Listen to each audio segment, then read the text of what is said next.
Meus queridos irmãos. Diferente o local, diferente a visão, né? Gostaria de convidar a todos para se colocar em pé, para a gente fazer uma oração, agradecer pelo dia de hoje, por esse local, por cada vida que se encontra aqui.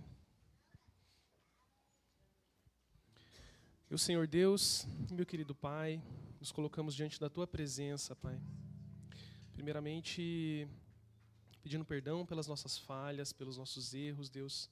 Nos prostramos a Ti, Pai. E cremos que a Tua misericórdia, Pai, dura para sempre, assim como aponta a Tua palavra, Deus. Obrigado por ter enviado o Teu Filho amado, Jesus Cristo, para que pudéssemos ser livres do pecado, que pudéssemos ser livres da perdição, Pai. O Senhor nos resgatou do lamaçal do pecado e nos trouxe até a Tua glória, Pai. Deus, obrigado por esse dia, obrigado pelo sol, Pai. Obrigado por esse local, Senhor, que o Senhor nos preparou para esse culto. Obrigado por cada membro que se encontra aqui, por cada visitante, congregado, por todos os que estão acompanhando também pelo YouTube, Deus. O Senhor é Deus de perto, Deus de longe. Alcança os nossos, Pai. Alcança aqueles que não puderam vir. Alcança os nossos amigos, familiares, Pai. No santo nome de Jesus. Que nós possamos render graças a Ti no dia de hoje. Possamos glorificar o Teu santo nome, Pai. E que tudo venha a ser feito, Pai, para a Tua honra e Tua glória, Pai. Que nós possamos ser impactados também pela Tua palavra, Senhor. Que Tua palavra venha como uma espada, Pai, que corta tudo que há de mal, Pai, em nossos corações. No santo nome de Jesus, te louvo e te agradeço. Amém.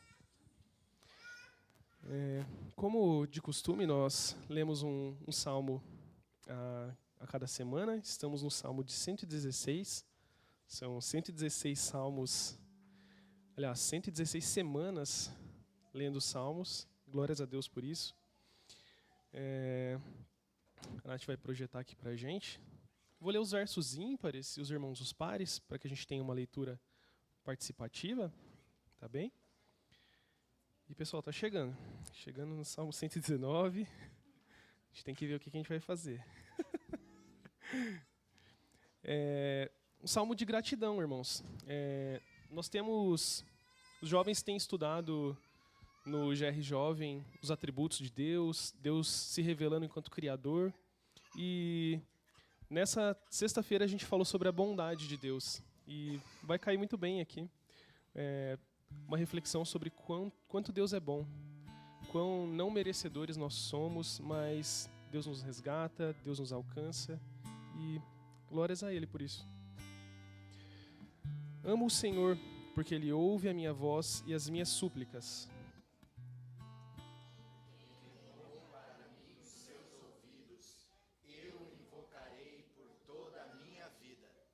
Laços de morte me cercam, e angústias do inferno se apoderam de mim. Fiquei aflito e triste. Então invoquei o nome do Senhor. Ó Senhor, livra a minha alma. Compassivo e justo é o Senhor, e nosso Deus é misericordioso. O Senhor vela pelos simples. Quando eu estava prostrado, Ele me salvou. Ó minha alma, volte ao sossego, pois o Senhor tem sido bom para você. Pois livraste da morte a minha alma, das lágrimas dos meus olhos, da queda dos meus pés. E qual seria a nossa resposta em gratidão a essa bondade de Deus?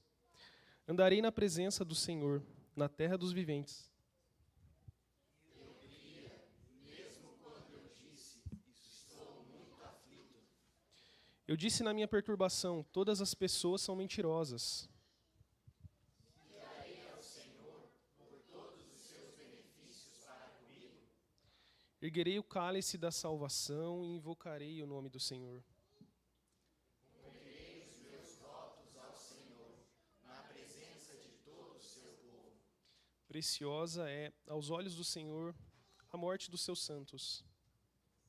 Senhor, eu sou de fato teu servo. Eu sou teu servo, filho da tua serva. Quebraste as correntes A ti oferecerei sacrifícios de ações de graças e invocarei o nome do Senhor. Cumprirei os meus votos ao Senhor, na presença de todo o seu povo. Nos átrios da casa do Senhor, em seu meio, ó Jerusalém. Aleluia. Amém, irmãos?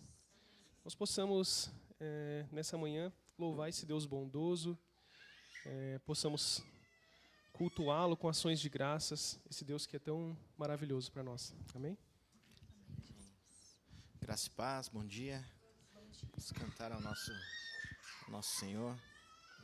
Todos juntos, amém?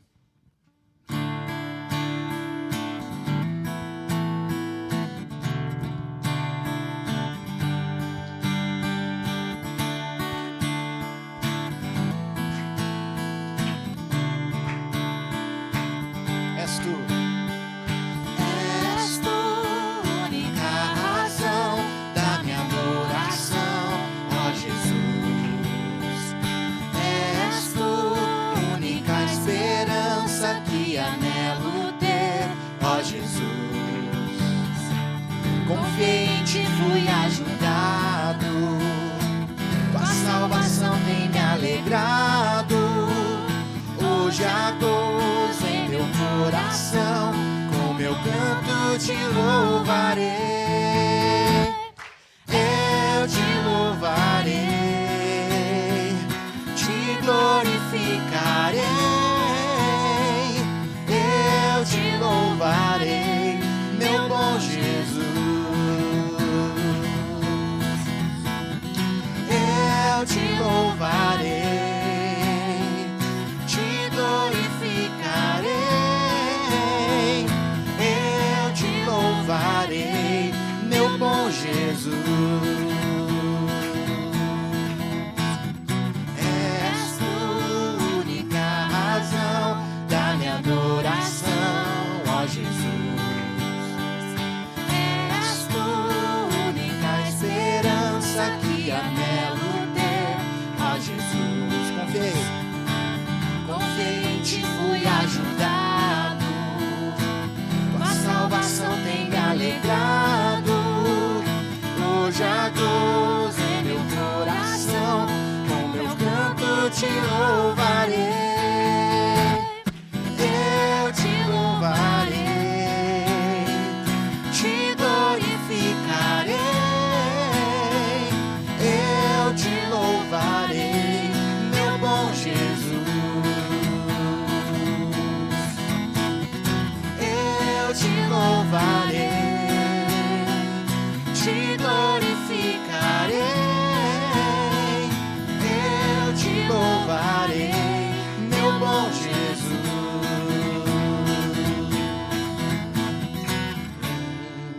Todo tempo te louvarei.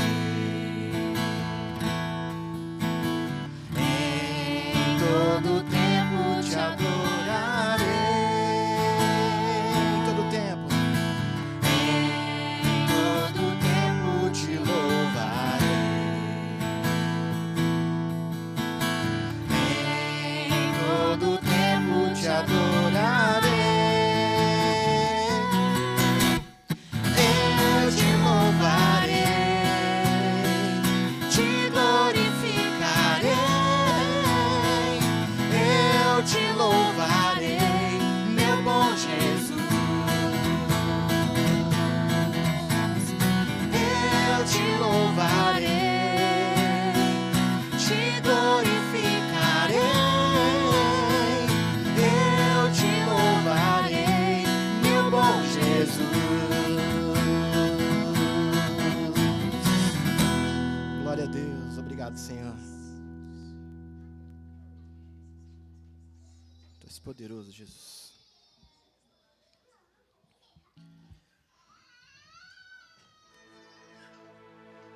Glória a Deus. Estamos no mês de outubro e lembrando, né, da Reforma Protestante. Vamos cantar essa canção que é como um hino, né, para a nossa Reforma.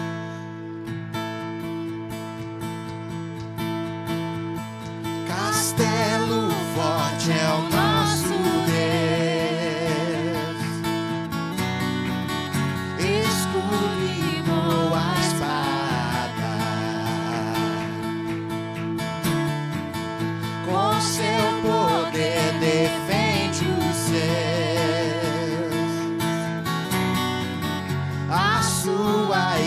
seja amada.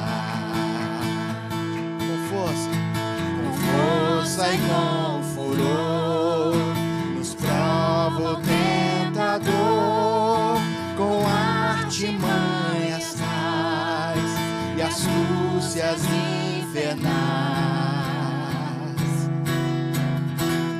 Iguais não há na terra.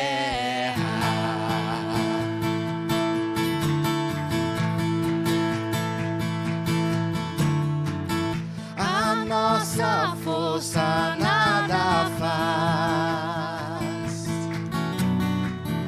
Estamos nós perdidos,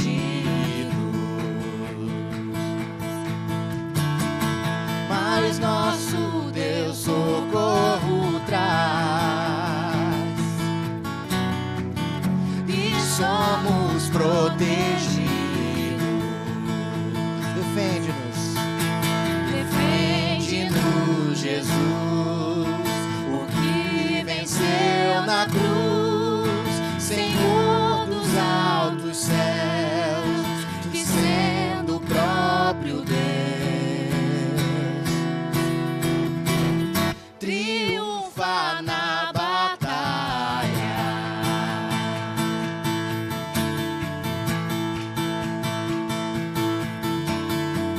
Sim, que a palavra ficará, sabemos com certeza, pois ela nos ajudará com armas de defesa.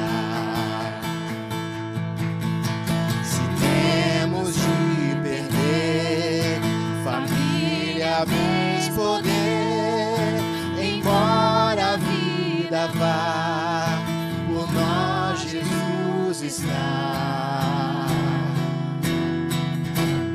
e nos dará seu reino.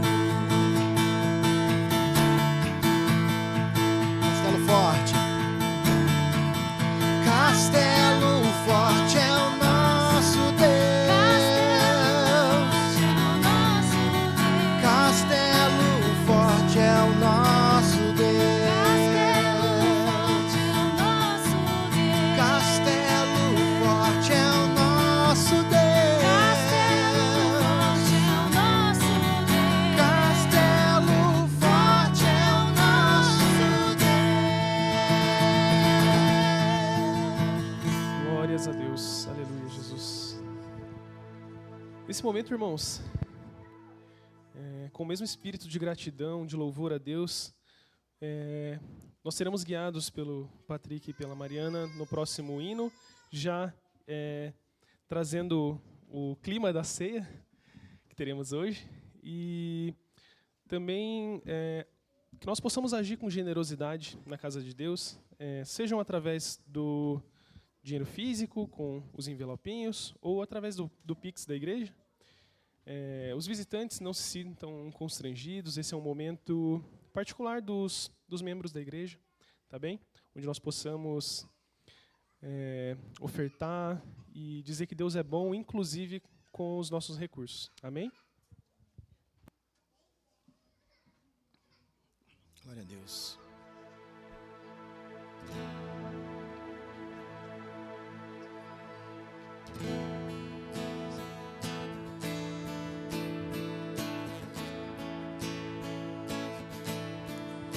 No nome forte de Jesus, nos reunimos aquecidos por sua luz, por meio do Senhor, unidos neste amor, com vinho e pão celebraremos comunhão.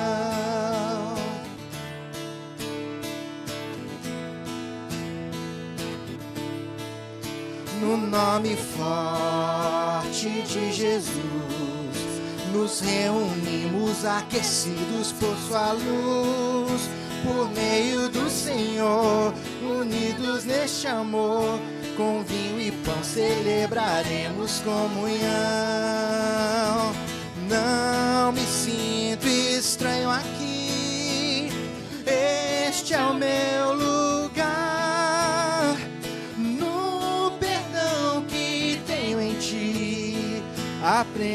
aprendo a perdoar. Quem serve o vinho e parte o pão é o próprio Cristo ressurreto, nosso irmão. O Rei da terra e céus é o nosso anfitrião. Com vinho e pão celebraremos comunhão.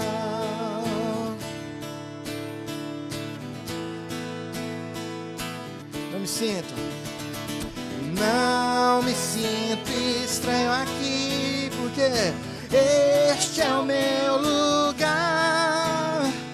No perdão que tenho em ti, aprendo a perdoar.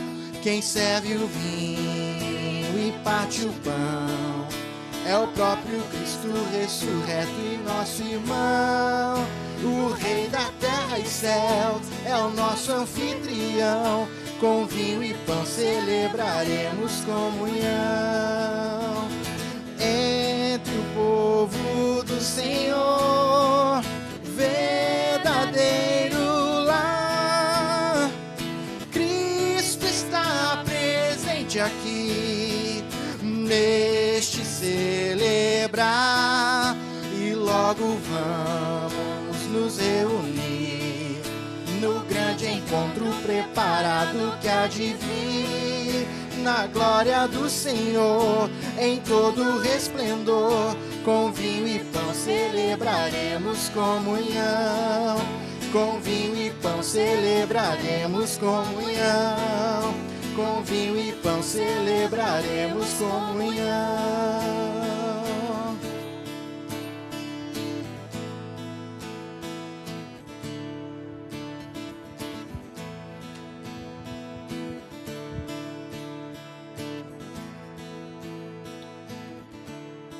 Bom dia, meus irmãos, graça e paz. Esse é o momento que agora nós celebraremos a ceia do Senhor. Quero chamar o Léo e a Fafá aqui à frente. Eles vão nos servir esses elementos. E antes disso, abra sua Bíblia lá em Efésios capítulo 2.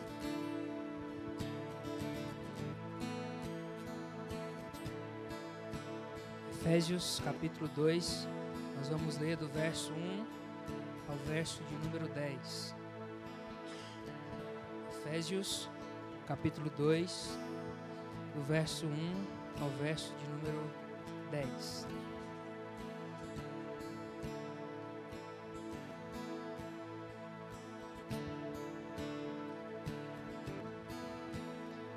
Diz assim o texto: Ele lhes deu vida quando vocês estavam mortos em suas transgressões e pecados, nos quais vocês andaram no outro tempo, segundo o curso deste mundo, segundo o príncipe da potestade do ar, do espírito que agora atua nos filhos da desobediência. Entre eles também nós todos andamos no passado, segundo as inclinações da nossa carne, fazendo a vontade da carne e dos pensamentos, e éramos, por natureza, filhos da ira, como também os demais. Mas olha só o que diz o verso 4. Mas Deus, sendo rico em misericórdia, por causa do grande amor com que nos amou, e estando nós mortos em nossas transgressões, nos deu vida juntamente com Cristo. Pela graça vocês são salvos. E juntamente com Ele nos ressuscitou, e com Ele nos fez assentar nas regiões celestiais em Cristo Jesus. Deus fez isso para mostrar, nos tempos vindouros, a suprema riqueza da sua graça em bondade para conosco em Cristo Jesus. Mais uma vez, verso 8. Porque pela graça vocês são salvos, mediante a fé, e isso não vem de vocês, é dom de Deus. Não de obras, para que ninguém se glorie, pois somos feitura dele, criados em Cristo Jesus para boas obras, as quais Deus de antemão preparou para que andássemos nelas. E olha só o verso 19, que interessante. Assim vocês não são mais estrangeiros e peregrinos, mas concidadãos dos santos e membros da família de Deus. A ceia, ela nos lembra isso. aquilo que Deus fez por nós, por meio de Cristo Jesus, nos salvando e nos reconciliando com Ele. E essa salvação nos foi dada pela graça. Pela graça. E esse momento da ceia é o momento onde nós lembramos disso. Não apenas disso, mas que nós também fazemos parte da família de Deus. E quando nós olhamos para o texto também de Paulo aos Coríntios ali, ele fala para que nós façamos um autoexame antes de participarmos da ceia. E antes de celebrarmos esse momento aqui, nós vamos fazer esse momento de oração. Abaixe sua cabeça, tenha esse momento de autoexame, confesse os seus pecados ao Senhor, para que assim possamos participar desse momento de ceia juntos.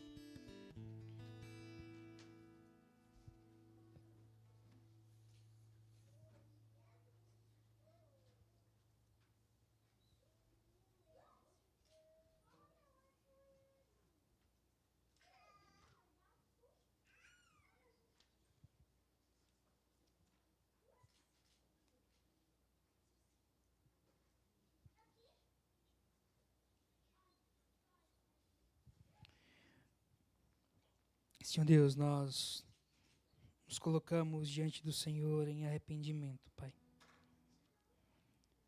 Tua palavra diz que não há um justo sequer, e nós reconhecemos que nós somos pecadores diante do Senhor, Pai. Perdoa os nossos pecados, perdoa as nossas falhas diante do Senhor. Sabemos que enquanto estivermos nesse mundo, nós lutaremos contra esse pecado, Pai. Esse pecado que tenazmente nos assedia. Então nos ajude a lutar e correr essa carreira que está proposta para conosco, com esse auxílio do Teu Santo Espírito, nos conduzindo a viver em santidade enquanto igreja, nos conduzindo a viver em santidade individualmente. Mas nós, enquanto igreja, queremos confessar ao Senhor os nossos pecados, Pai. Perdoe-nos, cada um individualmente, dentro daquilo que cada um tem vivido e falhado, pecado contra o Senhor. Perdão, Pai, perdão. E mais do que isso, nós rogamos ao Senhor que nos auxilie, nos fortaleça, para que não apenas confessarmos da boca para fora os nossos pecados, mas a confissão ela tem a intenção de uma mudança de vida. Então, ajude cada um dentro dos seus pecados, das suas falhas, a lutar contra esses pecados e vencer esses pecados, para que o nome do Senhor seja glorificado, para que Cristo seja moldado cada vez mais em nós. Como nós oramos durante essa semana, eu orei por isso, que nós tenhamos o mesmo desprezo do pecado que o Senhor tem, Pai. Que nós possamos odiar o pecado, que nós possamos desprezar o pecado e amar ao Senhor acima de todas as coisas, a ponto de querermos viver em obediência, em retidão e em santidade ao Senhor todos os dias da nossa vida. Que o pecado cause vergonha em nós, que o pecado cause tristeza em nós, mas ao mesmo tempo que nós possamos nos lembrar daquilo que Cristo fez por nós, morrendo ali na cruz, e aquele sangue derramado nos purifica e nos lava de todo o nosso pecado. A Tua palavra mesmo diz que se nós confessarmos os nossos pecados ao Senhor, o Senhor é fiel e justo para nos perdoar e nos purificar de toda injustiça. Então nos perdoe, nos purifica. Obrigado pelo sangue de Cristo derramado ali na cruz. Obrigado também por esses elementos aqui, esse pão que representa o Teu corpo moído, esse cálice de uva, de suco de uva, que representa o Teu sangue derramado ali por nós.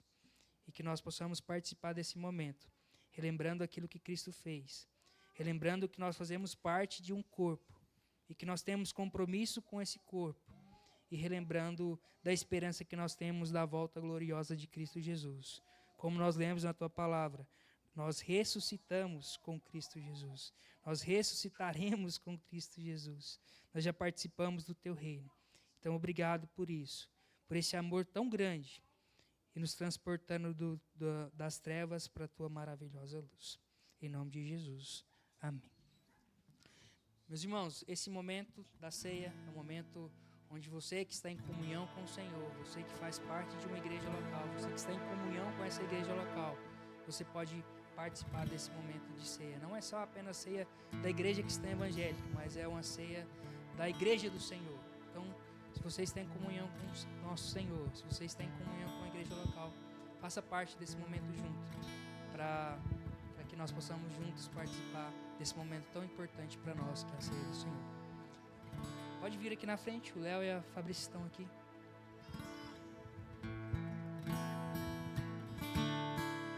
No nome forte de Jesus, nos reunimos aquecidos por sua luz. Por meio do Senhor, unidos neste amor, com vinho e pão celebraremos comunhão. Não me sinto estranho aqui, este é o meu lugar. No perdão que tenho em ti, aprendo a perdoar. Quem serve o vinho e parte o pão é o próprio Cristo ressurreto, nosso irmão. O Rei da terra e céus é o nosso anfitrião. Com vinho e pão nós celebramos comunhão. Não me sinto estranho aqui, este é o meu lugar. No perdão que tenho em ti, aprendo a perdoar. Quem serve o vinho e parte o pão é o próprio Cristo ressurreto, nosso irmão. O Rei da terra e céus é o nosso anfitrião. Com vinho e pão celebraremos comunhão entre o povo do Senhor, verdadeiro lar. Cristo está presente aqui neste celebrar, e logo vamos nos reunir no grande encontro preparado que há de vir, na glória do Senhor em todo resplendor. Com vinho e pão celebraremos comunhão. Com vinho e pão celebraremos comunhão. Com vinho e pão celebraremos comunhão.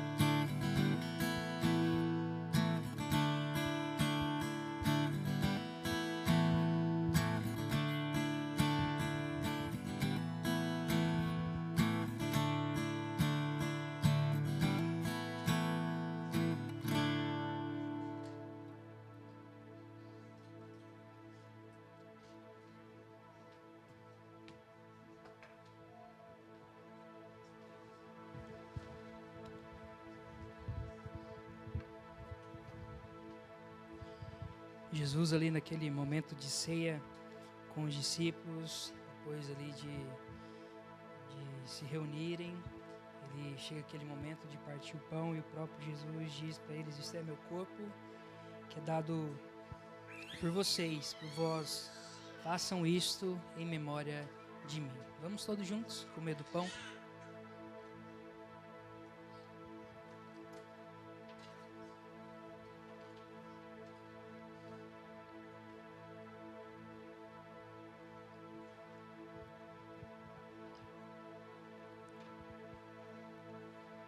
Depois de terem partido o pão, depois de terem comido, Jesus toma o cálice e diz: este cálice é nova aliança no meu sangue. Façam isso todas as vezes que o beberem, em memória de mim. Vamos juntos também beber desse suco, que representa o sangue de Cristo derramado em nosso favor.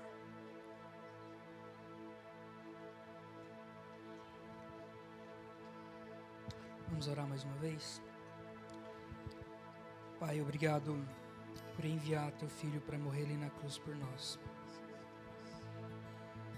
Obrigado por tão grande salvação. Obrigado porque Jesus, ele bebeu do cálice que o Senhor deu a ele. Esse cálice seria a sua morte ali na cruz. Em obediência ao Senhor, Jesus sofreu. Ele morreu uma morte que era nossa, para que nós recebêssemos o perdão. O corpo dele foi moído, para que nós não recebêssemos a ira do Senhor. O sangue dele foi derramado, para que nós fôssemos lavados e purificados do nosso pecado, para que nós tivéssemos livre acesso ao Senhor. Obrigado por isso. Obrigado porque não apenas isso, mas o Senhor deixa para nós promessas. Promessas de que o Senhor estará conosco todos os dias. Promessas de que nós moraremos com o Senhor para todo sempre, uma vida eterna. E que alegria se traz ao nosso coração, sabendo que nós não vivemos com expectativa nesse mundo, mas com aquilo que o Senhor tem preparado para nós, Deus. Obrigado por Cristo Jesus.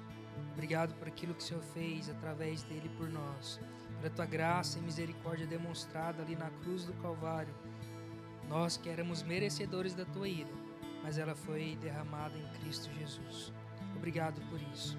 Enche o nosso coração de esperança, Pai. Esperança de que Cristo voltará para nos buscar e que nós possamos viver a nossa vida com essa expectativa. Que as coisas desse mundo não tomem conta do nosso coração, mas que as coisas do céu, do teu reino, isso sim, tome conta de nós, a ponto de vivermos para o Senhor, para o teu louvor, para a tua honra e para a tua glória, Pai. Nos ajude, entendendo que esse momento de ceia também é uma demonstração de compromisso, não apenas com o Senhor, de vivermos em retidão e santidade, mas é um compromisso com a tua igreja, com o teu povo. Nos ajude a ser cada vez mais comprometidos com o Senhor, com o teu povo, com os nossos irmãos. Nos ajude a sermos comprometidos com as pessoas que estão à nossa volta. Nos ajude a sermos generosos com tudo aquilo que o Senhor tem nos dado. Que esse momento da ceia também nos relembra isso, desse compromisso que nós temos uns com os outros. Se nós te louvamos, Pai, e te agradecemos. Amém. Os irmãos podem sentar.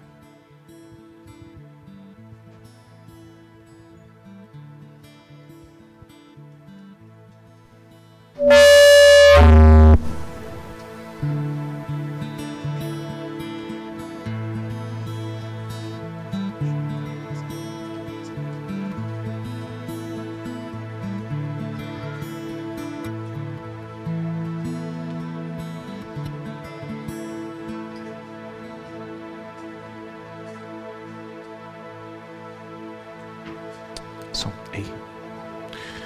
Bom dia, meus irmãos. Bom dia.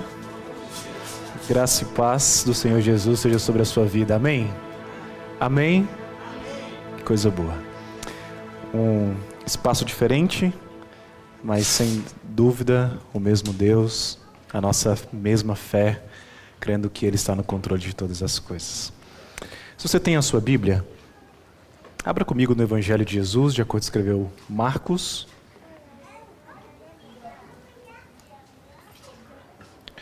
No capítulo 10.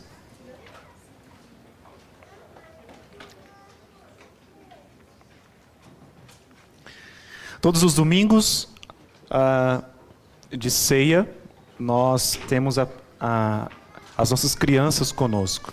Então, de fato, é um privilégio ter os nossos filhos conosco e entendendo aquilo que os seus pais estão fazendo. Como eu sempre falo, o que será que as crianças perguntam para si mesmas no seu fantástico mundo da sua mente? Assim, o que meu pai e minha mãe ficam fazendo quando eu não estou lá? Então a gente está ensinando para eles o que nós estamos fazendo quando nós estamos aqui. Amém? Então, aos pais eu peço aí essa dinâmica, né, junto aos filhos, para que possam se comportar. E se comportar não é ficar em silêncio, tá? A gente não precisa passar nenhuma fila, a gente sabe que criança é criança. Mas é de estarem atentos àquilo que vai ser ensinado e que os pais, durante toda a semana, os pais possam ser os facilitadores dos seus filhos. Então, aquilo que for pregado hoje, que os pais possam, durante toda a semana, ensinar aos filhos. Amém? Marcos capítulo 10, a partir do verso 35. Perdão, verso 32. Marcos capítulo 10, a partir do verso 32. E assentado mesmo como você está, eu peço que você acompanhe comigo a leitura.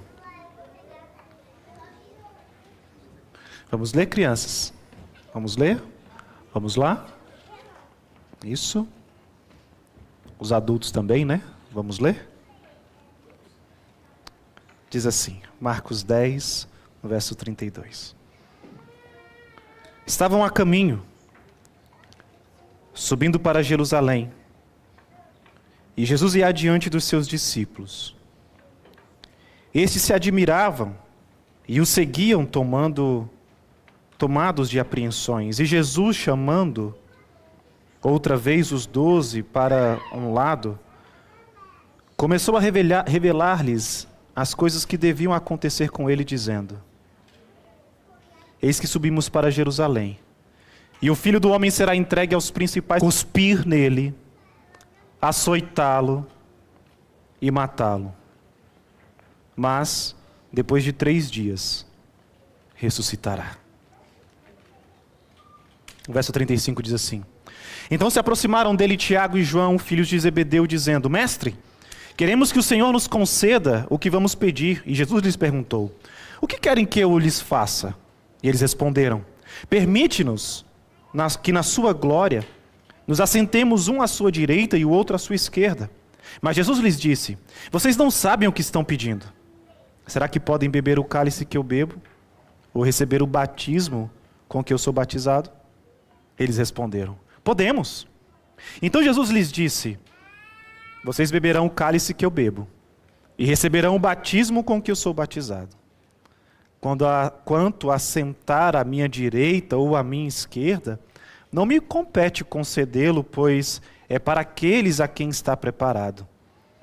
Quando os outros 10 discípulos ouviram isso, começaram a ficar indignados com Tiago e João. Mas Jesus, chamando todos para junto de si, disse: vocês sabem que os que são considerados governadores dos povos os dominam, e que os seus maiorais exercem autoridade sobre eles.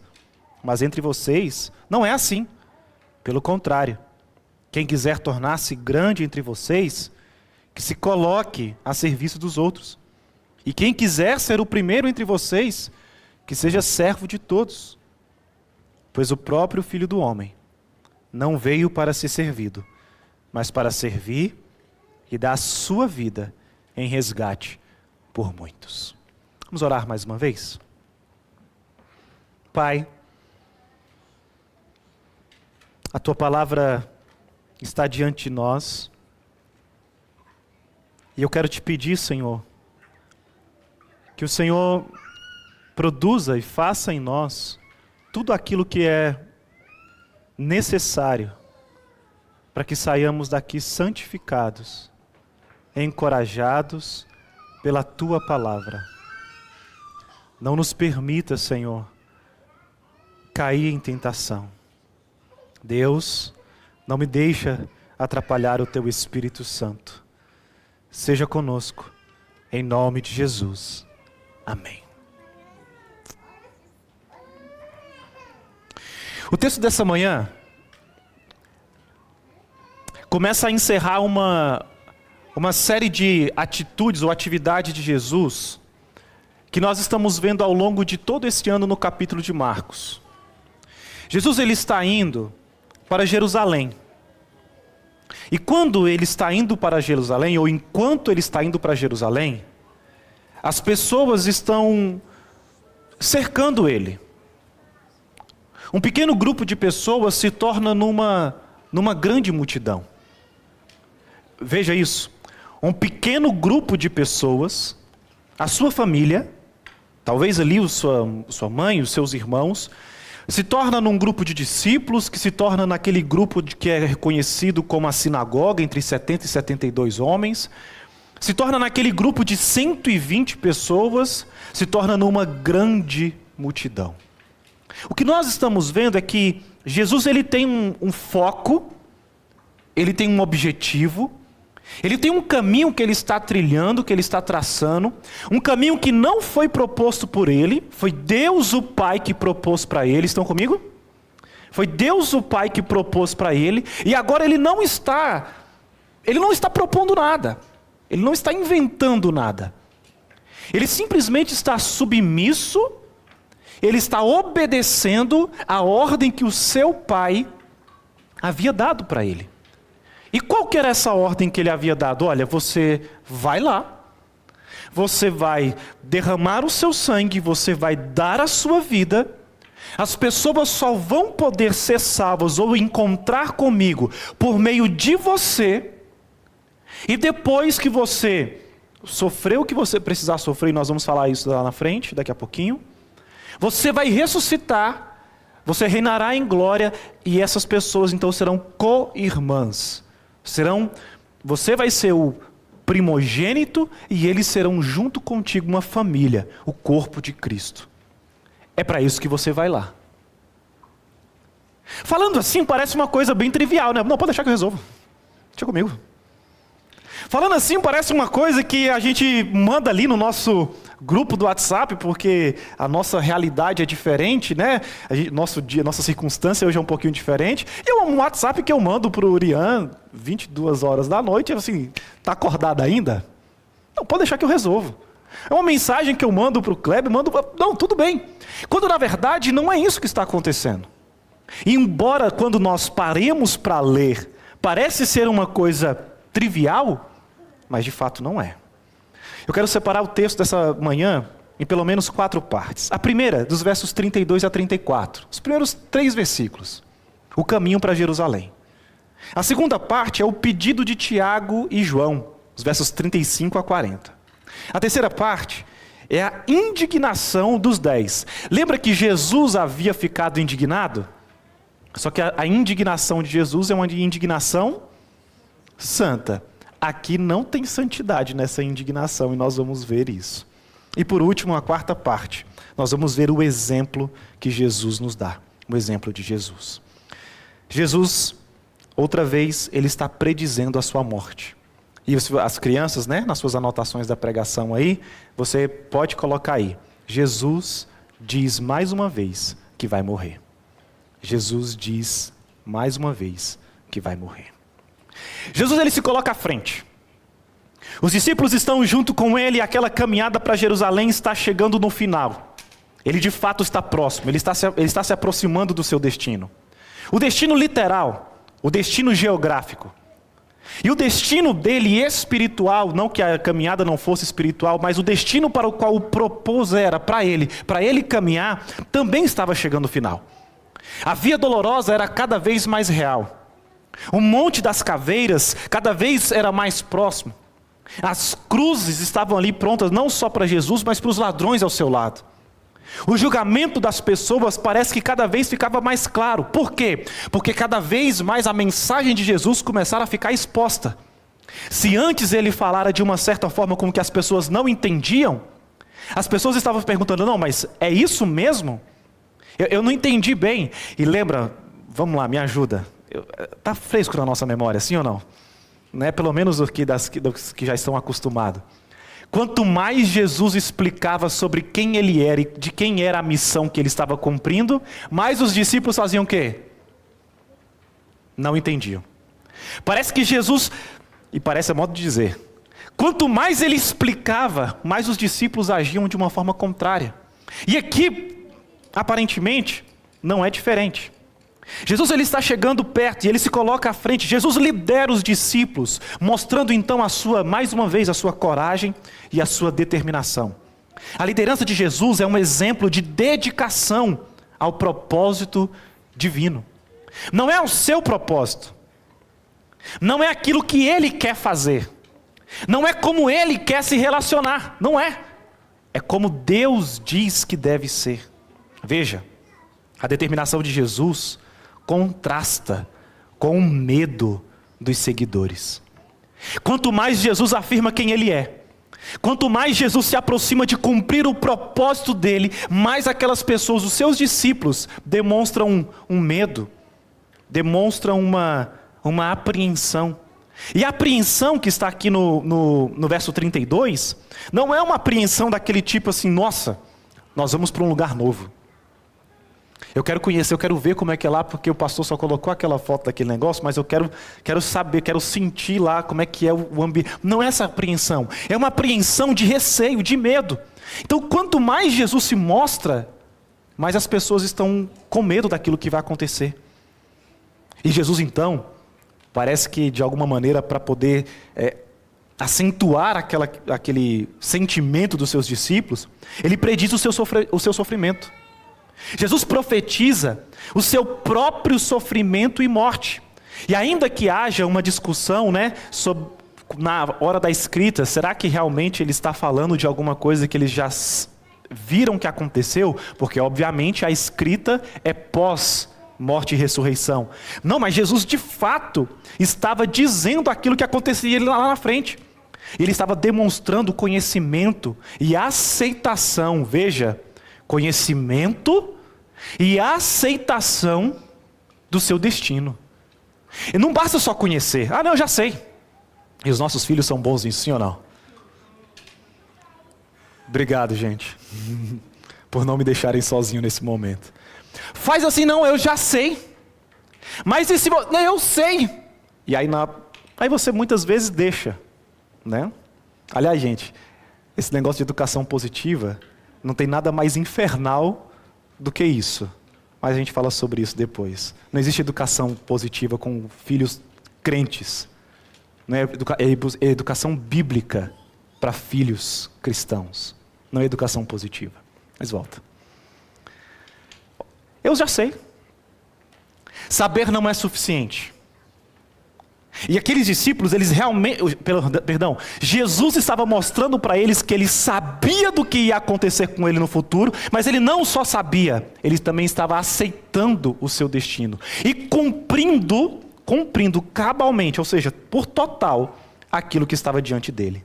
A menção de ser entregue aos gentios indica a extensão do plano redentor de Deus. Veja que Jesus, ele lista aí na sua missão de sofrimento, mas ao mesmo tempo na sua missão redentora, aquilo que aconteceria com ele. E tem 4 verbos aí que falam que vai acontecer com ele. Qual que é o primeiro? Ele vai ser cuspido, cuspir. Depois ele vai ser o quê?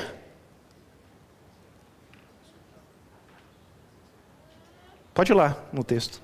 Açoitado. Depois ele vai ser o quê? Morto. E depois? Ele vai ressuscitar. Meus irmãos, a missão de sofrimento é ao mesmo tempo uma missão redentora. O sofrimento de Jesus é central para o cumprimento da redenção. Não há como nós falarmos sobre a redenção de todas as coisas, de que Deus está redimindo para Ele todas as coisas, sem o sofrimento. A entrega aos sacerdotes e gentios simboliza a rejeição tanto religiosa quanto uma rejeição secular. Ele está sendo rejeitado. A ressurreição, então, é a garantia de uma nova vida e da esperança cristã. Imagina se eu e você vivêssemos só com uma esperança aqui nessa terra. Vamos lá? Você está vivendo uma expectativa? Você está vivendo uma expectativa? Talvez seja uma expectativa boa ou má, mas você está vivendo uma expectativa? Vou fazer um concurso. O Dani está respondendo aqui na frente. Sim. Vou fazer uma viagem. Tenho que fazer uma apresentação. Vou comprar um apartamento. Vou vender minha casa. Vou mudar de cidade. Vou mudar de país. Temos que mudar de país aqui, né? Não estou muito ainda com esse negócio não, mas... algumas coisas vão acontecer. Sabe essa expectativa? Meus irmãos, quão pobre nós seríamos se nós vivêssemos uma expectativa só nessas coisas dessa terra. Agora que eu comprei, agora que eu passei, agora que eu vi o meu nome publicado no Diário Oficial, agora que o meu marido, agora que a minha esposa, agora que a gente mudou, agora que a gente tem um espaço para crescer, aí a gente começa a criar expectativas que vão ser frustradas.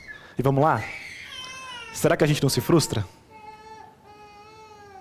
Quando a gente planeja alguma coisa e não dá certo, será que a gente não se frustra? Ou quer ver? Você planejou algo e deu certo. E aí depois que você planejou dias, semanas, meses, e aí deu certo aquilo que você estava querendo, aí você viveu aquele momento, e aí em questões de segundos você fala assim: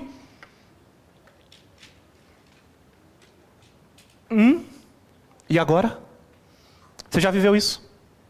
Sabe, com aquela sensação de dever cumprido, e aí ao mesmo tempo que a tua adrenalina estava lá em cima, de repente, pum, caiu, não tem mais nada.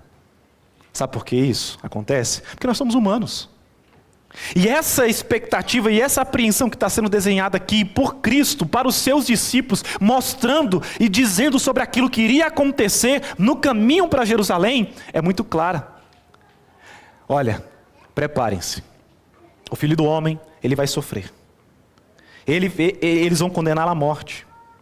Eles vão ser entregues, eu vou ser entregue, né? Ele está falando aqui na terceira pessoa, entregue aos gentios. Vão zombar dele. Vão cuspir nele. Vão matar ele. Mas ele também vai ser ressurreto. Ele vai ressuscitar. Então, diante de uma notícia como essa, qual deveria ser a nossa pergunta natural? Diante de uma notícia como essa, daquele seu mestre, aquele que se colocou na tua frente, sabe, ele não falou assim: olha, vai lá, depois eu vou. Não, ele falou assim: olha, eu vou com você, vamos, e eu te conduzo. Qual que seria a tua reação? Assim: ah, não morre não, então assim, não, mas não tem como eu morrer no seu lugar. Aí levanta 2 discípulos, Tiago e João. Depois de Jesus falar assim, detalhadamente o que iria acontecer com ele, vai ser zombado, vai ser açoitado, vai ser morto, vai ressuscitar. Depois de falar tudo isso, assim, ó, não tem como a gente sentar um do teu lado e outro do teu outro, não? Quando você estiver lá? Que carinho, né? Sim ou não? Aparentemente não, né? Eles estão discutindo sobre uma glória. E aqui é a segunda parte, né, desse texto, dos versos 35 a 40. O pedido de Tiago e João. A ambição humana fica muito clara aqui, meus irmãos. Tiago e João buscam posições de honra, revelando uma compreensão equivocada do reino de Deus. Eles estavam andando com Jesus, ouvindo sobre o reino de Jesus, de Deus Pai, Filho e Espírito Santo, mas eles estavam com uma ambição nas coisas daqui da terra. Eles tinham uma compreensão do reino de Deus ainda totalmente equivocada. O pedido deles reflete um desejo de poder e de prestígio aqui na terra e não no céu. Jesus confronta aqueles sobre essa falta de compreensão deles, sobre o verdadeiro discipulado. Lembra que nós temos falado exaustivamente sobre o discipulado? E o discipulado, veja, o discipulado não é você cumprir, como a gente já falou aqui algumas vezes, um livrinho. Fiz a revistinha, um livretinho, cumpri ali as 10, 12, 15 lições, terminei de ler o livro. Isso não é discipulado. Talvez isso aí seja uma ferramenta para o discipulado, no máximo. Discipulado tem a ver com vida, na vida. Discipulado tem a ver com olho, no olho. Discipulado tem a ver com a gente tomar um café juntos. Amém? Obrigado, Pi. Discipulado tem a ver com a gente olhar para as pessoas e se compadecer daquilo que elas estão vivendo. Compaixão. O que Jesus demonstra por essas pessoas aqui é compaixão. E vamos lá? Muitas vezes a gente não quer isso. Porque alguém falou alguma coisa que você não gostou. E eu vou salientar isso aqui, é muito importante. Alguém falou alguma coisa que você não gostou e você não fala mais. Não cumprimenta mais. Você muda o teu jeito de agir, de ser. Isso não é típico de um discípulo de Jesus Cristo. O discípulo de Jesus Cristo é aquele que suporta. Você não se acha superior? Aquilo que foi falado te ofendeu tanto? Perdoa. O que Jesus está fazendo é redimir para si todas as coisas, os relacionamentos. E aqui, sobretudo nessa ambição do homem. O homem quer ser grande. Ele quer sentar um do lado esquerdo, outro do lado direito, para poder reinar em glória. Qual que é o aspecto que eles tinham aqui? Eles tinham um aspecto da glorificação. Tinha um aspecto do reino de Deus, mas não tinha um aspecto do sofrimento. Deixa eu te falar algo muito importante. Nós não vamos, de maneira nenhuma, experimentar do reino de Deus sem sofrimento. Nós sofreremos, irmãos. As pessoas vão muitas vezes falar coisas que vão assim... que difícil. As pessoas vão ter atitudes indizíveis. Sabe quem é que provavelmente mais vai te ofender? Quem você mais preza, quem você mais conhece, quem mais está perto de você. Mas ao mesmo tempo, o que Jesus está dizendo é que assim, veja, vocês estão... Jesus está confrontando aqueles homens para que eles pudessem ter a sua visão sobre o reino de Deus redimida. E Jesus então alerta para eles, veja, olha só o cálice e o batismo. Jesus está usando uma metáfora do cálice e do batismo para falar do seu sofrimento. Jesus revela que a verdadeira honra no reino de Deus está ligada ao sofrimento e ao sorriso. Ligado ao quê então? A honra ao reino de Deus está ligada ao sofrimento e serviço. Não é o quanto eu desempenho, é o quanto eu sirvo. Não é o quanto eu performo, é o quanto eu sirvo. Não é o quanto eu sou livre de sofrer, é o quanto eu sofro. Não é o quanto eu não sou perseguido, é o quanto eu suporto esse sofrimento. Isso vai, de alguma maneira, significar algo no reino de Deus. Tiago e João, meio que de uma forma ingenuamente, eles afirmam, não é? A sua disposição de seguir Jesus. Não, Jesus, a gente bebe sim do teu cálice. Não, Jesus, a gente é batizado sim no seu batismo. Deixa com a gente, que a gente faz isso sim. O que significa então essa metáfora de Jesus para o cálice e para o batismo? O cálice era aquele cálice que a gente vai ver lá, né? Spoiler lá do capítulo 15. O cálice do sofrimento. No Getsêmani. Enquanto Jesus está orando, e a sua dor é tão grande diante daquela circunstância, que o seu suor, a sua lágrima já não são comuns.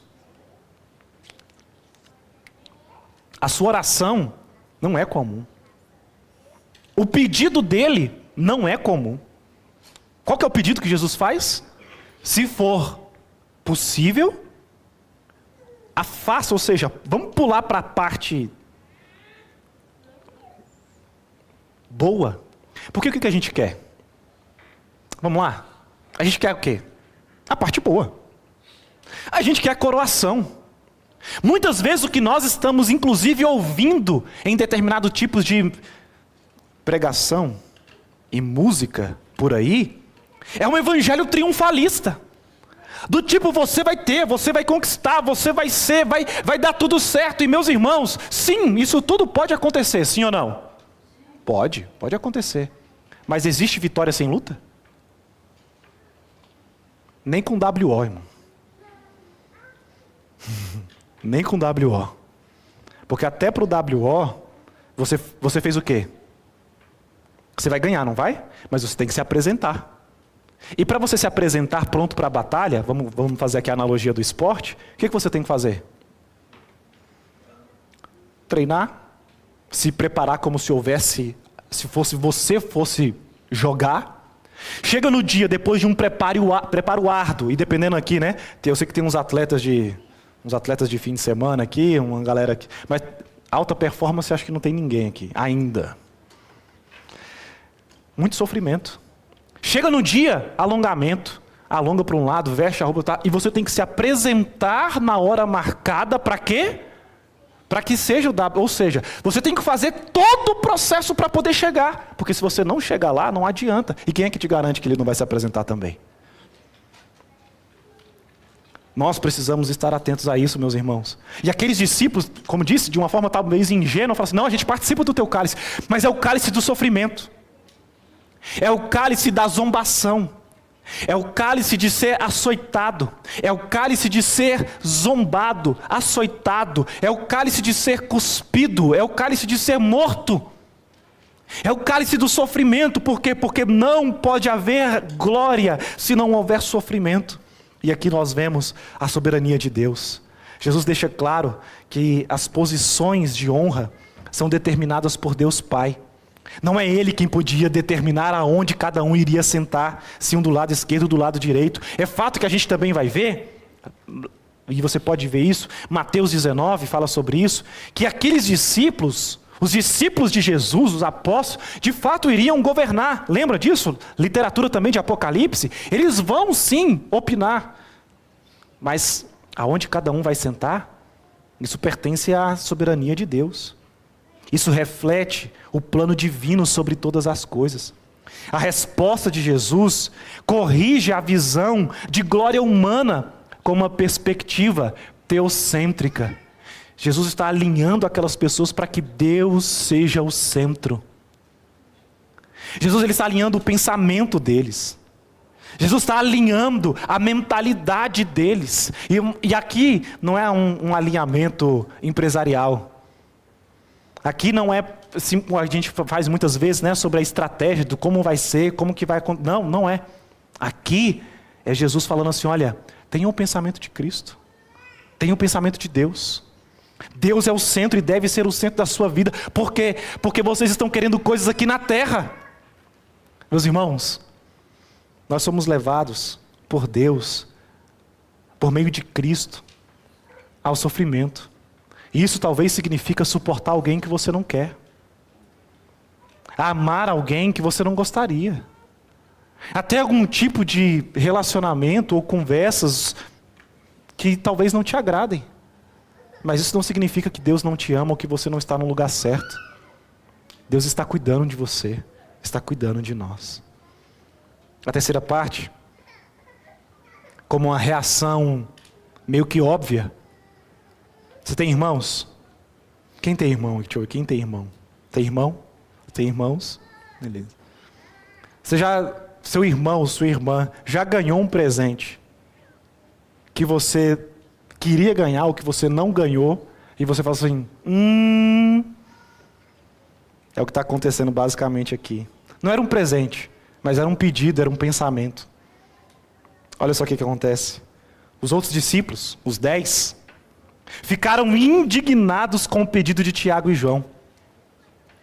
A reação deles revela a rivalidade e a competição. Aonde? Dentro do grupo. Dentro daquele pequeno grupo, com 12, havia ali uma competição. A indignação pode ser vista como uma falta de entendimento do chamado de Jesus. Eles não estavam entendendo. Aquelas pessoas ainda não haviam compreendido. Talvez sabiam quem era Jesus. Quase que por certo, já sabiam que havia um reino de Deus. Um reino, uma glória que havia de ser revelada. Mas eles ainda não estavam entendendo que para poder experimentar e entender por completo aquilo, eles deveriam abrir mão de qualquer perspectiva terrena. E vamos lá? Que difícil, hein? A gente não abre mão nem das nossas convicções. Talvez porque em algum momento a gente foi ofendido em alguma palavra, em algum gesto, em alguma atitude, a gente muda o nosso procedimento. E a gente começa a ir, onde isso? Talvez dentro do nosso grupo. Você acha que é para fora? Não, aqui dentro do grupo. Um pedido.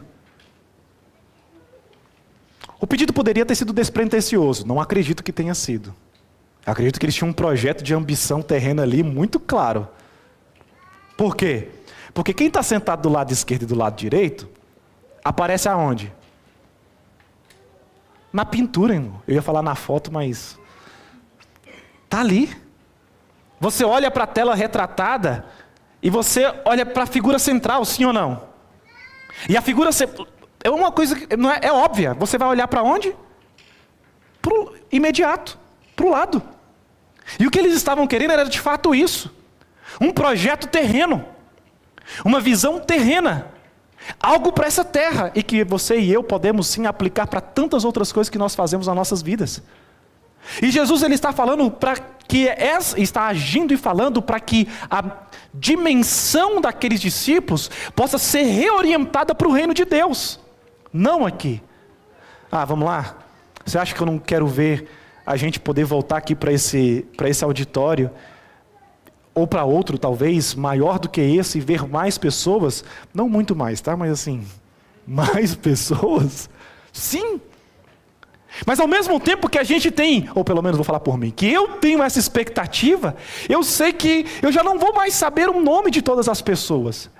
Eu sei que eu já não vou mais cumprimentar todas as pessoas. A gente vai perder alguma coisa. E meus irmãos, sobre isso está tudo bem, porque não diz respeito sobre quantas mãos eu consigo apertar, mas é o quanto você vai estar perto daquilo que Deus tem para a sua vida, aquilo que Deus tem para mim. Entende isso?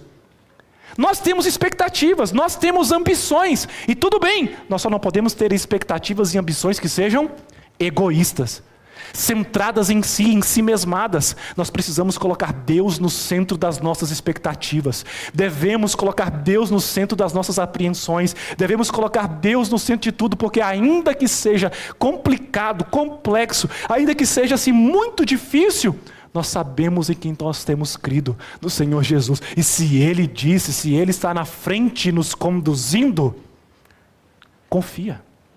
Esse é o confia verdadeiro. Confia. Descansa. Esse é o exemplo que Jesus dá. Esse é o exemplo que Jesus está dando. Por quê? Porque a verdadeira grandeza no reino de Deus é encontrada no serviço. Jesus ele está redimindo o conceito de poder e de importância. Poder para os homens é alguma coisa aqui. Poder para Deus é serviço. Importância para os homens é você aparecer na foto, nossos dias. É a quantidade de seguidores. É o X que ressuscitou. Voltaram com o X depois das eleições, né?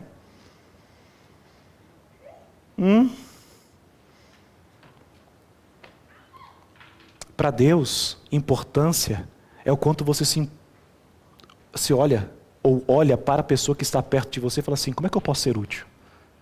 Meu irmão, me perdoa. Perdão. É de olharmos uns para os outros e falar assim: como é que eu posso servir você? Importante no reino de Deus não é quem está na frente, de fato. Importante no reino de Deus, veja, é uma outra perspectiva, é uma outra medida, é uma outra balança, é sobre se doar. E a palavra para isso, a palavra no grego, a palavra é doulos. E doulos é escravo, é servo. Não tem vontade. Ele obedece, ele cumpre aquilo que está dizendo, ou sendo dito. E Jesus dá esse exemplo, os versos 43 a 45. Jesus dá o exemplo. Ele é o modelo do Filho do Homem. Aqui vemos a divindade e a humanidade de Jesus, 100% Deus, mas 100% homem. Jesus se apresenta como esse modelo supremo de servidão, de servo. Ele não está dizendo para o outro: eis-me aqui, envia o Léo. Eis-me aqui, veja como é que eu sou, manda o Jurandir. Não, ele é o exemplo. Ele veio para servir e não para ser servido. E aqui talvez esteja um dos versículos, né, mais confrontadores para nós, irmãos. Porque se existe uma coisa que o ser humano consegue desenhar, é algum projeto de grandeza megalomaníaco individual. Irmão, na sua mente, quantas vezes você já ficou rico?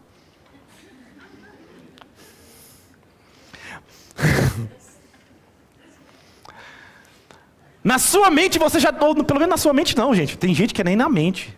Quantas vezes você já desenhou isso? Não, porque isso aqui você colocou lá e falou assim: agora foi.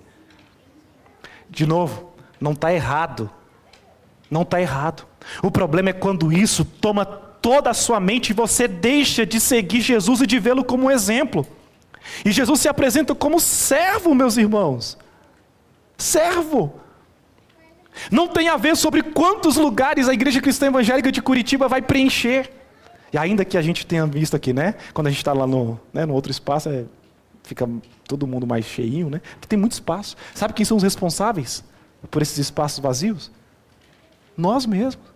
Para que chamemos outras pessoas, convidemos mais pessoas, falemos com mais pessoas, apresentemos Cristo para mais pessoas. Mas deixa eu te falar algo. O projeto, ou o reino de Deus, não tem a ver com quantidade de cadeiras que nós enchemos. O reino de Deus não tem a ver sobre quantas pessoas em Curitiba vão saber que existe aqui uma igreja cristã evangélica. O reino de Deus é muito maior do que isso. O serviço de Jesus é radical, é sacrificial, culminando na cruz. Não é do tipo quanto a gente vai melhorar, quanto eu vou ser promovido, o quanto vão me tratar bem, qual água que vão trazer para eu beber, o que vai ser, não, onde eu vou almoçar, com quem que eu vou sentar. Não tem sobre isso. Não é um projeto imperioso, não é um projeto de império humano. Se eu vou sentar ou não com os vereadores eleitos, se eu vou sentar ou não com a próximo prefeito ou prefeita, né, que vai ser eleito em Curitiba, não tem a ver com isso. Tem a ver com nós orarmos por eles para que sejam justos na sua forma de governar, para que reflitam quem Jesus é. É sobre o reino de Deus e não sobre nós. Jesus, de novo, o serviço dele é totalmente radical e sacrificial. Você entendeu isso? É radical. Não é meio assim, não, até aqui eu vou e depois eu paro porque eu não dou conta mais. Não, é sacrificial, é a sua vida. É culminado na cruz. Esse sacrifício, na cruz, o seu sangue derramado, é a base da redenção e do relacionamento com Deus. Ninguém se relaciona com Deus se não for por meio de Jesus Cristo, do seu sangue derramado. É impossível pelo teu mérito, pelas tuas conquistas, pelo teu desempenho, pela tua performance, você se aproximar de Deus.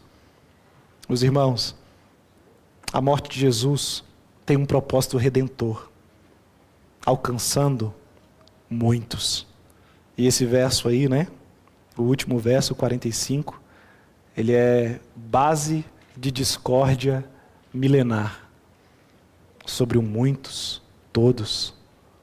Mas nós sabemos, já dizemos aqui, né? Já foi dito aqui nessa série de mensagens desde fevereiro. O céu existe, amém? O céu existe, amém? Mas o inferno também existe, amém? Então não serão todos, o amém diminui, né, irmão? Nunca é amém, amém. Mas o inferno também existe. E se o inferno existe, não são todas as pessoas que serão salvas. O universalismo, ou seja, a doutrina que ensina que todos serão salvos, é heresia, é de procedência do mal. O inferno existe e há pessoas que foram destinadas para lá, por mais que isso nos choque, por mais que isso nos ofenda. E ofende mesmo. Gera uma apreensão mesmo, gera um medo mesmo. Por quê? Porque os discípulos ficaram assim.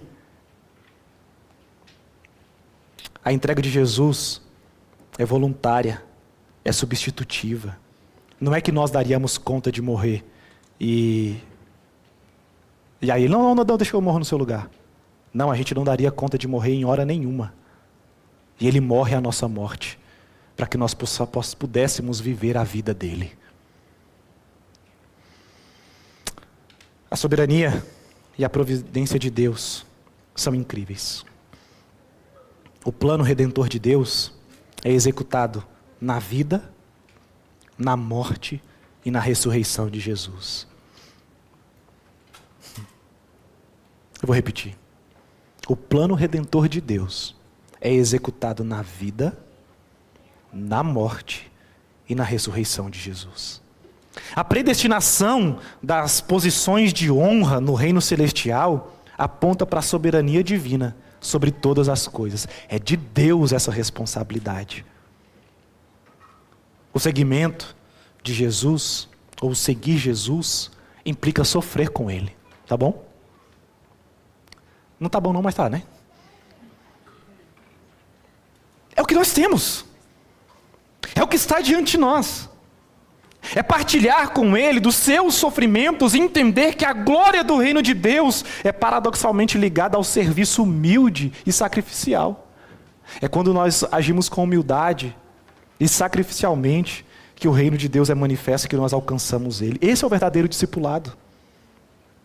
Jesus é apresentado como servo sofredor.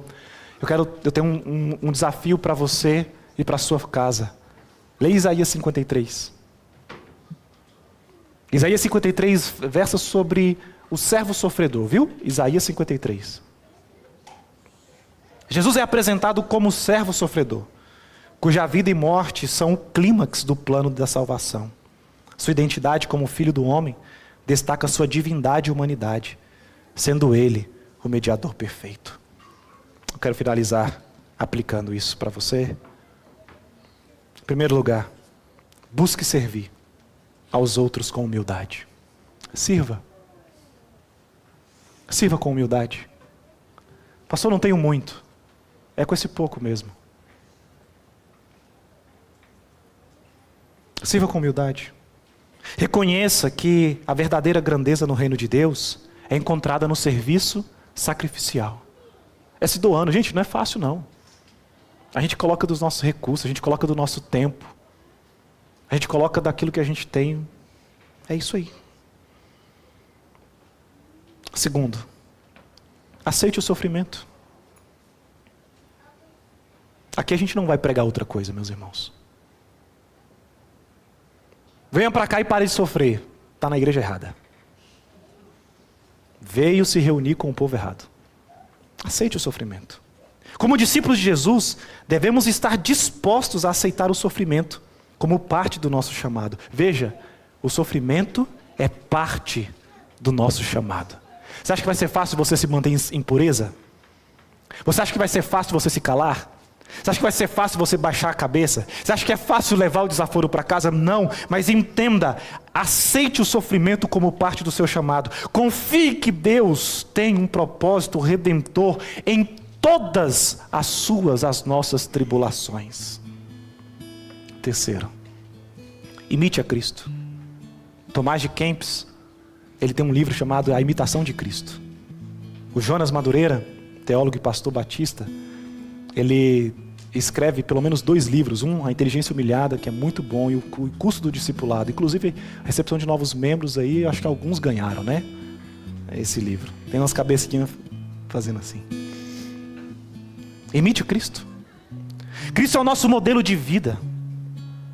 Nosso modelo de vida deve ser Jesus, que veio para servir e dar a vida em resgate por muitos. Não são todos, mas são muitos. Quem são esses muitos? Todos aqueles que o confessarem como Senhor de suas vidas. Aquele que crê com o coração e confessar com a sua boca, dizendo que Ele é Jesus e é o Senhor, este será salvo.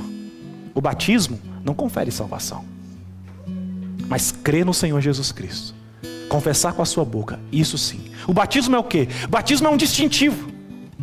Se você ainda não é batizado, esse é o distintivo do cristão. É aquele momento em que o pastor, você crê no Senhor Jesus Cristo como seu único e suficiente Salvador, e você vai responder, sim, eu creio. Você está dizendo para as pessoas, ó, eu creio. Então, mediante a profissão pública dessa fé, com as testemunhas presentes, você é batizado então em nome do Pai, do Filho e do Espírito Santo, conscientemente, entendendo o que você está fazendo. Por quê? Porque por último, quarto, né? Confie na soberania de Deus. Devemos confiar que Deus está no controle de todas as coisas. Na sua vida, na sua morte, no seu trabalho, no seu relacionamento, na ausência dEle, na solidão, em tudo Deus está. Aliás, Ele está tentando mostrar para você e redimindo e santificando você, para que nesse momento você seja parte.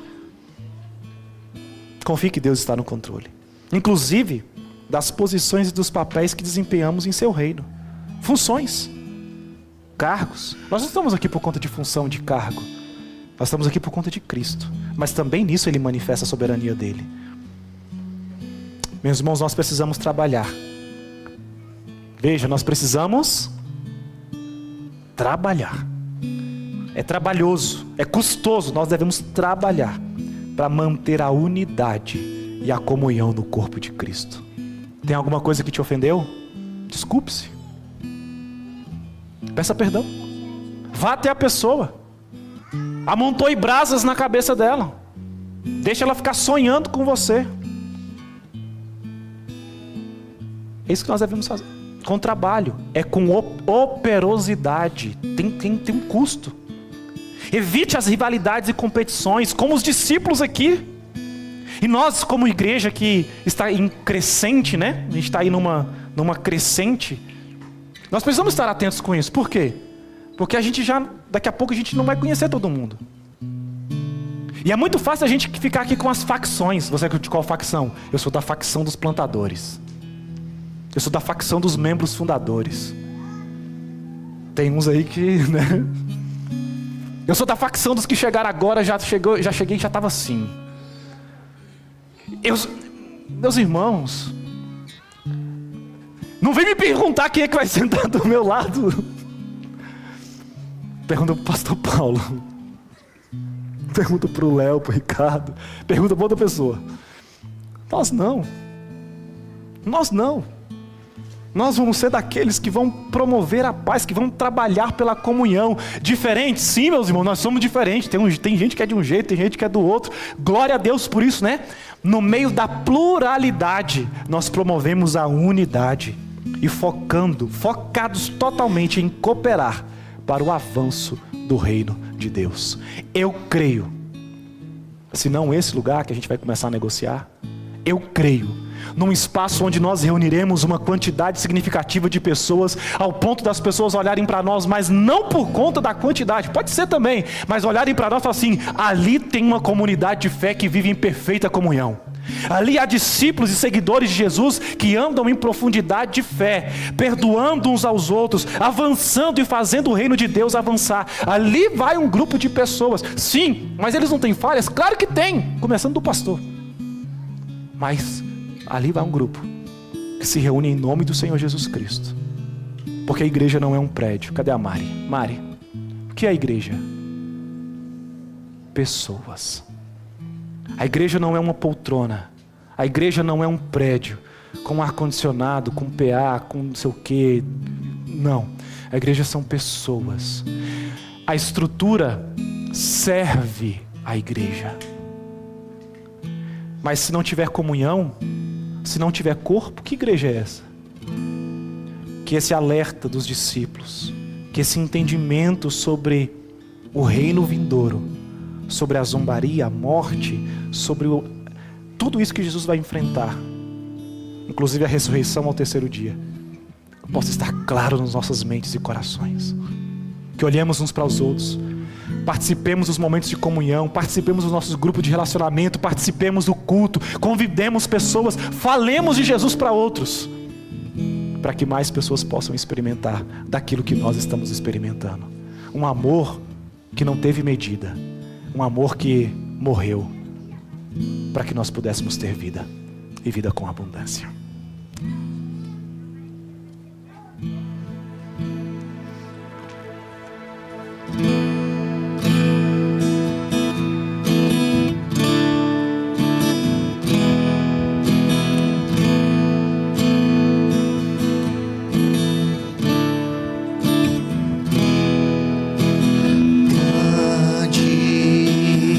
Está em pé. É o Senhor e muito digno de louvor,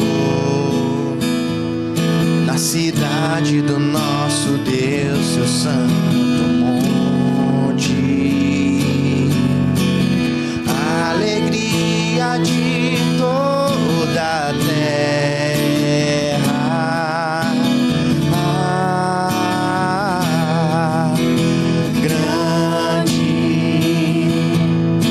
Senhor, em quem nós temos a vitória,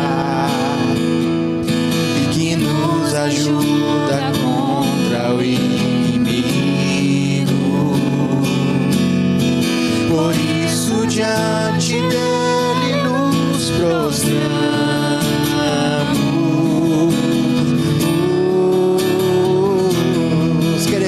Queremos o teu nome engrandecer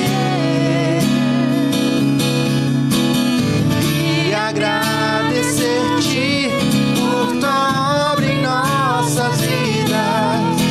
Confiamos em teu infinito amor.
agradecer-te por tua obra em nossas vidas.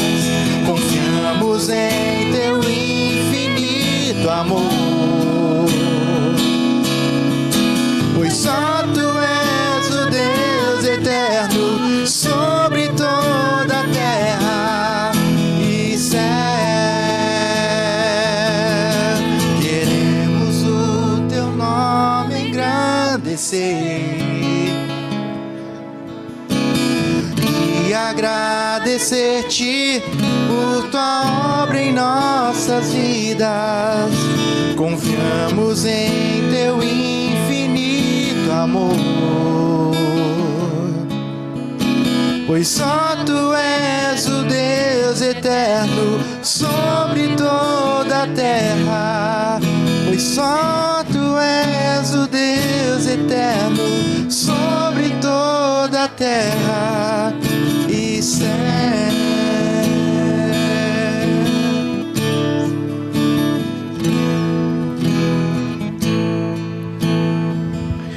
Senhor, eu te agradeço, Pai, por essa manhã, pelos meus irmãos. Te agradeço, Pai, pela celebração da ceia. Te agradeço pela tua palavra cantada. A lembrança, Pai, da reforma. E nós queremos ser essa igreja que está sempre se reformando para estar mais próxima de Ti, da Tua palavra, de quem o Senhor é. Obrigado, Senhor, pelos recursos financeiros. Obrigado pelo culto que oferecemos também, Pai, com as nossas finanças. Obrigado, Senhor, pela disponibilidade e generosidade dos meus irmãos de saírem de suas casas. Obrigado, Senhor, pelo nosso tempo de comunhão, um privilégio de podermos participar de um café juntos. Obrigado, Senhor, pela mesa posta. Obrigado, meu Deus, por cada criança aqui presente. Obrigado, Senhor, pelos nossos filhos. Obrigado, Deus, porque nós podemos orientá-los na Tua palavra para que eles possam crescer diante do Senhor. Obrigado, Senhor, por cada criança. Queremos celebrar, Pai, as nossas crianças e ensiná-las no caminho que elas devem seguir. Eu oro, Senhor, pelos nossos visitantes. Estou vendo algumas pessoas aqui pela primeira vez. Eu ainda não os conhecia, mas que privilégio. Obrigado por isso, Deus. Obrigado, Senhor, porque o Senhor tem acrescentado pessoas. Eu oro por tantos dos nossos que estão viajando. E que bom, Pai. Que bom saber que o Senhor tem cuidado deles até aqui. Eu oro pela Tua igreja, perseguida em todo o mundo. Quantos países, Pai, é proibido pregar o Evangelho. E, meu Deus, em nome de Jesus, que o Senhor fortaleça a fé desses irmãos. Que eles possam, Pai, sim, mesmo em meio ao temor e ao medo e à apreensão, mas seguir dizendo quem o Senhor Jesus Cristo é. Pai, eu oro pelos povos não alcançados. Oro, Senhor, pelo nosso país, o Brasil, os ribeirinhos, quilombolas, sertanejos. Oro pelos povos tribais. Eu oro, meu Deus, para que a Tua graça alcance esses lugares. E, Pai, se pela Tua soberania o Senhor quiser nos enviar, eis-nos aqui. Se o Senhor não quiser fazer enviadores, eis-nos aqui. Mantenedores, patrocinadores, eis-nos aqui. Eis-nos aqui, Senhor. Nós queremos ser essa comunidade de fé. Pai, oramos por Curitiba. Oramos, Senhor, por cada bairro onde cada um de nós tem morado, para que nós possamos, Senhor, influenciar cada um desses locais e também aonde nós estamos reunidos aqui. Oramos por este local.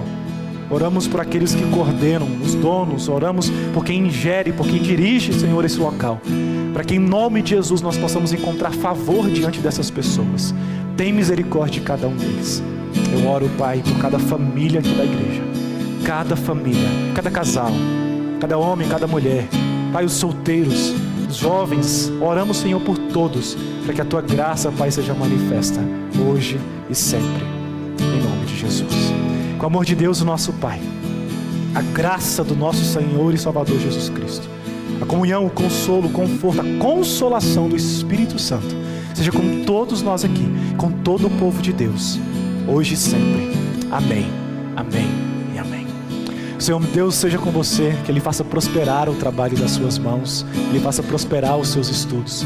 Senhor, seja contigo em todos os momentos da sua semana. Cuide de você. Essa semana os nossos GRs continuam. O GR da terça com o Ricardo e Cris, na quarta, onde eu estou liderando, mas essa semana está um pouco diferente, vou estar com o Renere e Kleber. Na quinta, pastor Paulo e o Léo também, e Fabrícia, Maila. Meus irmãos, acompanhe os nossos grupos, se você está projetado aqui. Se você ainda não participa de um dos nossos GRs, participe, com certeza vai ser bênção para a sua vida. Eu tenho um pedido para fazer, aliás, tem um outro culto da semana que vem. Meus irmãos, hoje nós precisamos nos reunir aqui por conta de uma impossibilidade do hotel onde a gente normalmente se reúne. Na semana que vem nós já retornamos para lá. Pelo menos isso é o que está já acertado, já está acordado. Então hoje nós utilizamos aqui por conta dessa impossibilidade. Eu tenho um pedido, dois pedidos, né? O primeiro pedido para te fazer. Ore por esse lugar. O que você achou do lugar? Bom para chegar, agradável, enfim. Tem questões técnicas que a gente precisa ajustar. A gente tentou fazer o melhor para hoje, né? Mas ore, a gente vai de alguma maneira tentar fazer um contrato para que a gente possa se reunir aqui. Então a gente tem espaço para crescer, tem as salas, né, para educação infantil, enfim, nós temos um bom local, um bom espaço. Então ore para que, se assim o Senhor quiser, nós possamos realmente fechar um contrato aqui com esse lugar, tá bom?